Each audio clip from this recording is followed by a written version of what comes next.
उत्तराखंड के सैनिक कल्याण मंत्री गणेश जोशी ने पूर्व सैनिकों के साथ बैठक की, जहां उन्होंने बैठक में प्रदेश भर के पूर्व सैनिकों से आह्वान करते हुए कहा कि इस बार हरेला पर्व के अवसर पर सैनिकों द्वारा प्रदेश भर में 2 लाख से अधिक पौधे रोपे जाएंगे। साथ ही उन्होंने कहा कि उत्तराखंड के इस पारंपरिक पर्व को न केवल सांस्कृतिक पहचान से जोड़ेंगे बल्कि इस पर्यावरण जागरूकता का भी एक सशक्त अभियान बनाएंगे।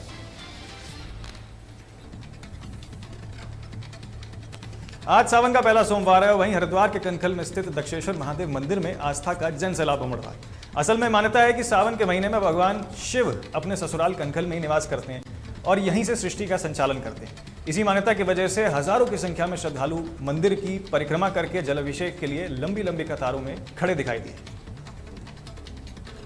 देखो जी, दक्षेश्वर महादेव जो भगवान शंकर है, ये उनके ससुराल है और उनके जो सावन का सोमवार है, ऐसा कहा जाता है शास्त्रों में कि भगवान शंकर अपने ससुराल में 1 महीना निवास करते हैं और सावन का प्रथम सोमवार होने की वजह से एक विशेष महत्व है, क्योंकि सोम जो है चंद्र जी का दिन है और चंद्रशेखर, जिसका किसी का चंद्रमा कमजोर अगर होता है जन्म पत्र में, तो भगवान शिव की उपासना करे तो उसको वो बहुत अच्छे फल देगा।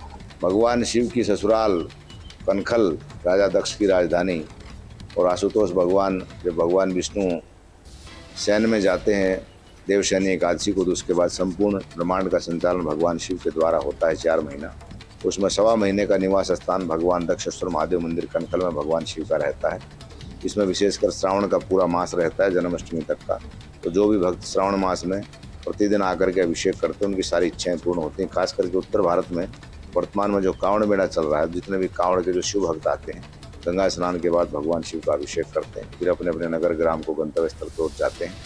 उसमें खास करके जो लोग वर्ष भर पूजन नहीं कर पाते हैं, श्रावण मास में अगर भगवान शिव को 1 लोटा गंगा जल और 1 बेलपत्र भी अर्पित करते हैं, तो उनकी सारी मनोकामनाएं पूर्ण होती हैं। मुझे बहुत आनंद आ रहा है, रस है बहुत ज्यादा यहाँ पर। उत्तराखंड के मुख्यमंत्री पुष्कर सिंह धामी के आदेश पर चल रहे ऑपरेशन कालनेमी का साधु संतों ने भी स्वागत किया है। हालांकि ऑपरेशन के तहत पुलिस प्रशासन ने कई लोगों को गिरफ्तार करके जेल भेजा है।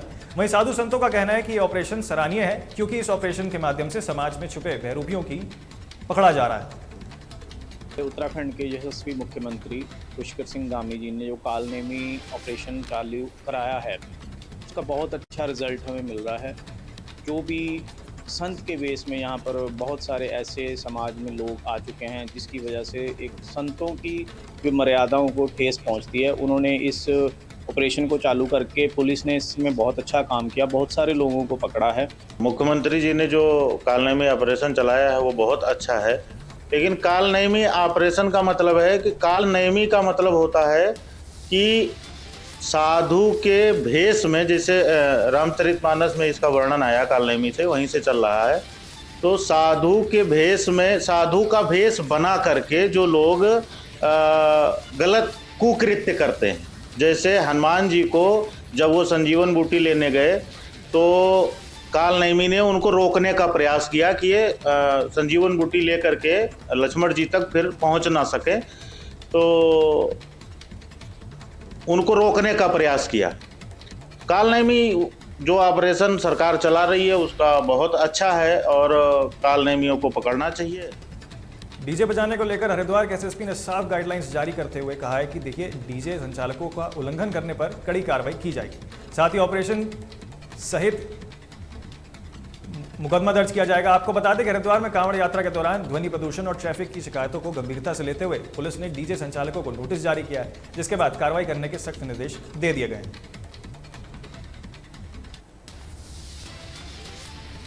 नैनीताल से जिला पंचायत अध्यक्ष और भारतीय जनता पार्टी की मौजूदा प्रत्याशी बेला तोलिया ने अपने 5 साल के कार्यकाल की उपलब्धियां गिनाई। उन्होंने दावा किया कि साल 2019 से लेकर 2024 तक जिले में कुल 60 करोड़ रुपए के विकास कार्य कराए गए, जिसमें से उनके क्षेत्र में ही करीब 16 करोड़ रुपए के काम धरातल पर उतरे। उन्होंने आरोप लगाया कि प्रतिद्वंदी प्रत्याशी उन्हें चुनाव लड़ने से रोकने के लिए भ्रामक शिकायतें फैला रहे हैं।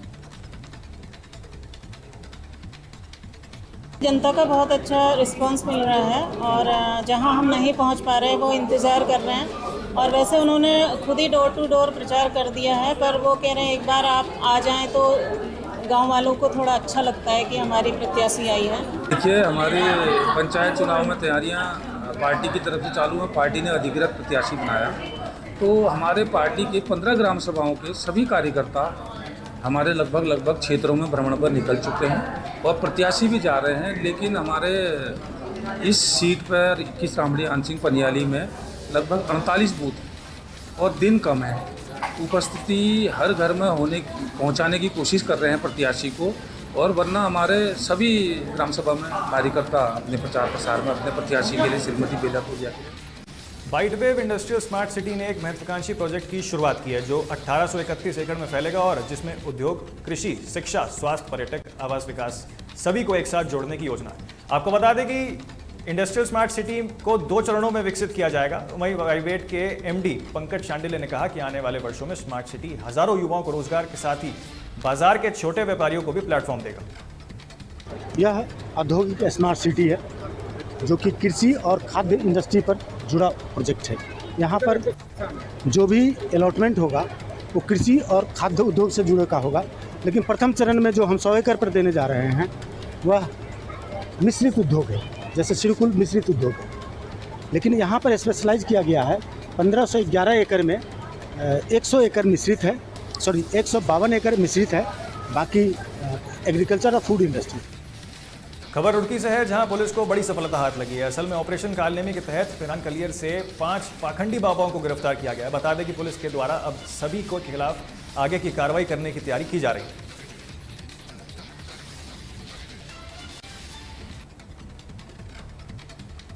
आया था यहाँ हाँ और नहर की पटरी पे घूम रहा था। हाँ भावने थाने का काम है और वो चल रहा था कांवड़ में पहन रखा जो है चल रहा था। रुड़की में नगर निगम की लापरवाही पर लोगों का गुस्सा फूट रहा है। असल में स्थानीय लोगों ने जबरेड़ा के विधायक, हरिद्वार के सांसद और रुड़की नगर निगम के मेयर के खिलाफ मोर्चा खोलते हुए जबरदस्त प्रदर्शन किया, जहां गुस्साए लोगों ने नगर निगम के अधिकारियों और मेयर के खिलाफ मुर्दाबाद के नारे लगाए और चेतावनी दी कि अगर उनकी गली में जबरन नाला खोला तो बड़ा आंदोलन होगा।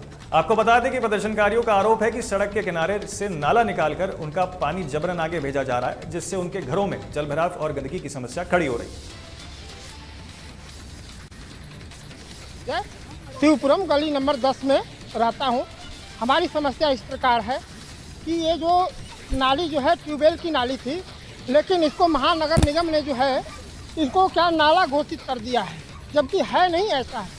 और इस नाली की वजह से हमें ये प्रॉब्लम है कि ये पूरी शहर का पानी जो है इसके थ्रू अगर वहाँ पर मतलब खोल दिया जाए इसको तो पूरी शहर का पानी आके इधर रुकता है। इसमें नाले की बहुत बड़ी समस्या है। यहाँ हर टाइम पानी भरा रहता है, सारी जगह का पानी यहाँ छोड़ा गया है और नाला भी चौड़ा कर दिया गया है, इसकी मिट्टी वगैरह का गहरा कर दिया गया है। और हम चाहते हैं कि हम यहाँ पानी ना आए और बिल्कुल भी यहाँ मतलब पानी भरने के बाद सांप इतना गंदगी रहती है, बच्चे स्कूल में नहीं जा पाते। यहाँ बहुत बड़ी समस्या, सारे घरों में पानी जाता है और सारे घरों के पाइप वगैरह चौक हो गए, पत्थर वगैरह बैठ गया। यहाँ बहुत ज़्यादा समस्या है, सबको दिक्कत है। बात तो है कि प्रशासन का कोई भी यहाँ पर किसी भी तरीके का रेगुलेशन नहीं काम कर रहा है कि यहाँ पर कोई नाला पहले था नहीं और प्रशासन यहाँ पर किसी भी तरीके से एक्टिवेशन नहीं है कि यहाँ पर कहाँ पानी निकाला जाए। पूरे आज़ाद नगर से लेकर के कृष्णा नगर, शिवपुरम, पूरा शास्त्री नगर से लेकर के पूरा का पूरा।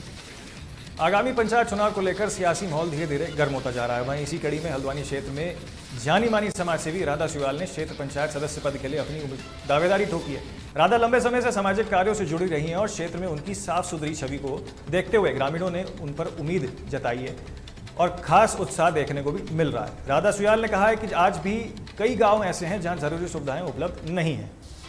प्रतिक्रिया मिली, सबका सपोर्ट हमें मिल रहा है, इसलिए हम इस फील्ड में आए हैं। इस बार लेडी सीट आई थी तो मैंने सोचा मैं भी ट्राई करूं, क्योंकि मेरे हस्बैंड भी सामाजिक कार्यकर्ता रहे हैं, वो सामाजिक कार्य करते रहते हैं मैम, इसलिए मैंने सोचा कि मैं आ गया हूँ, लेडी सीट है तो इसलिए। देखिए, आम आदमी की जो ज़रूरतें होती हैं वो होती हैं प्राथमिकता के अनुसार रोटी, कपड़ा और मकान। जब वो मकान में जाता है उसे मकान तक जाने के लिए सड़क, बिजली, पानी। यदि वोल्टेज कम है तो नया ट्रांसफार्मर। उसके अलावा जो महिलाएं हैं उनके स्वरोजगार के लिए समूह और कई अन्य सारी योजनाएं सरकार द्वारा चलाई जा रही हैं। हाल के लिए खबर उत्तराखंड में मेरे साथ इतना ही, लेकिन ये बताते हुए कि बाकी हर छोटी बड़ी अपडेट के लिए आप देखते रहिए सिर्फ तहलका डिजिटल।